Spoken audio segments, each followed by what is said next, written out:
मित्रांनो, गोष्टीचे नाव आहे महासंहारक अस्त्र. महाभारतातलीच ही एक गोष्ट आहे. कृष्ण हा पांडवांचा खूप जवळचा मित्र असल्यामुळं पांडव वनवासात असताना तो अनेकदा त्यांना भेटायला जायचा.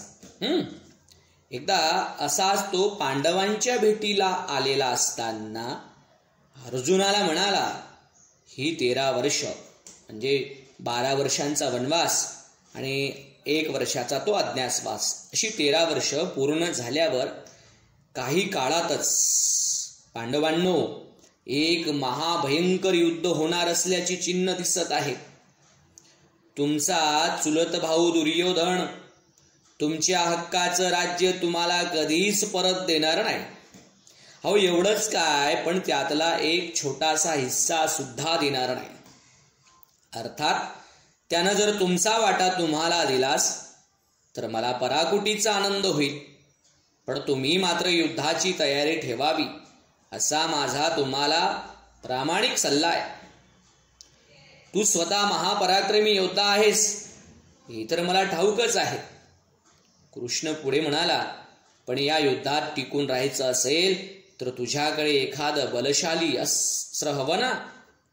युद्धात फार मोठमोठ्या साहसी योद्ध्यांशी तुझा सामना होईल.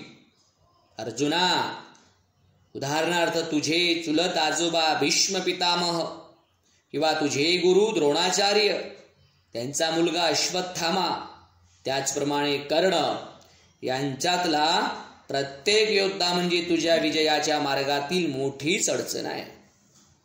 कृष्णाचं बोलणं ऐकून अर्जुन कोंदळून गेला. तो म्हणाला, देवा, मग मी आता काय करू? भगवान शंकर हे अत्यंत कनवाळू आहेत. त्यांच्याकडे पाशुपतास्त्र नावाचं एक विलक्षण अस्त्र आहे. या संपूर्ण विश्वाचा संहार करण्याची शक्ती त्या अस्त्रात आहे. तू ते प्राप्त करून घ्यायलाच हवंस. पण मी ते अस्त्र कसं काय मिळवू? तू भगवान शंकरांची आराधना कर. तसं केलंस तर भगवान शंकर तुझ्या पुढे प्रकट होतील. त्यांना व्हावंच लागेल, पण त्यांच्याकडे त्या अस्त्राची मागणी कर. ते तुला नाही म्हणू शकणार नाही. नुसतं ते अस्त्र तुझ्यापाशी आहे हे समजलं तरी तुझे शत्रू हवालदिल होतील, लक्षात घे. अर्जुनानं ते आव्हान स्वीकारलं. आपल्या कुटुंबियांना एकत्र जमवून तो त्यांना म्हणाला, मी इंद्रनील पर्वतात असलेल्या घनदाट अरण्यात तपश्चर्या करण्यासाठी जात आहे. ते माझा तपोभंग करायला कुणी येणार नाही. मला शांततेने तप करता येईल. मग अर्जुन हिमालयात असलेल्या इंद्रनील पर्वतातील निबिड अरण्यात जाऊन तप करू लागला. अशी काही वर्ष लोटली. अर्जुन तपश्चर्या करत असून तो आपली आराधना करत असल्याचं शंकर भगवानांना माहीत असून सुद्धा ते काही आपल्या भक्तासमोर प्रकट होत नव्हते. अखेर भगवान शंकरांची पत्नी पार्वती हिला ती गोष्ट सहन होईना. ती भगवान शंकरांना म्हणाली, अहो भगवान, एक ना एक दिवस तुमचं ते अस्त्र अर्जुनाला द्यावं लागणारच आहे. मग तुम्ही त्याच्याकडे का बरं जात नाही? अगं, तो ज्या अस्त्रासाठी प्रार्थना करत आहे ते काही साधं सुद्धा अस्त्र नाही. शंकर भगवान पार्वतीला समजावून सांगत होते, अगं, एकेकाळी माझ्याकडे 2 महाशक्तिशाली अस्त्र होती. त्यातलं पहिलं म्हणजे पिनाक धनुष्य. मी ते वापरणं थांबवल्यानंतर ते राजा निमी याला देऊन टाकलं.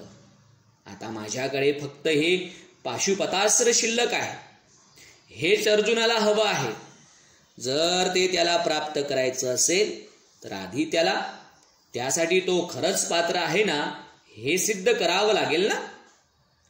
आपले पती यासाठी अर्जुनाची नक्की कशी परीक्षा घेणार आहेत ही गोष्ट पार्वतीला समजून घ्यायची होती. म्हणून ती उत्सुकतेने म्हणाली, तुम्ही त्याची शक्ती तपासून पाहण्यासाठी त्याच्याशी स्वतःच 2 हात करणार आहात की काय? हो, तोच बेत आहे बरं का माझा.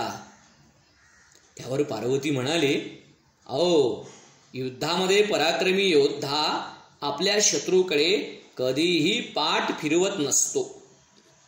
शत्रूकडे पाठ फिरवणं हे पराभवाचं लक्षण आहे. त्यामुळे तुमच्याशी लढताना अर्जुनाची पाठ तुम्हाला जर पाहायला मिळाली तर तो पराभूत झाला असं मानावं लागेल. भगवान शंकरांनी ती गोष्ट मात्र मान्य केली. मग ते शिकाऱ्याचं रूप धारण करून पृथ्वी तलावर आले. त्यांनी अर्जुनाची तपश्चर्या भंग करण्यासाठी एक मायावी रानडुक्कर बनून ते अर्जुनाकडे पाठवलं. रानडुक्करानं अर्जुनावर हल्ला केला. त्याबरोबर अर्जुनानं चिडून आपल्या बाणानं अवघ्या क्षणार्धात त्याचा वेध घेतला. त्यानंतर तो त्या डुकराच्या मृतदेहापाशी गेला आणि बारकाईनं निरीक्षण करू लागला. पाहतो तर काय, त्या डुकराच्या शरीरात एकाऐवजी 2 बाण घुसलेले होते. त्याच्या मनात विचार आला, मी मोठ्या प्रदीर्घ काळापासून या अरण्यात राहत आहे. आजवर कधीही कुणी मानव इथं असल्याचं चिन्ह सुद्धा नव्हतं. इथे आणखी कुणी आहे की काय? इतक्यात तिथे एक शिकारी आला.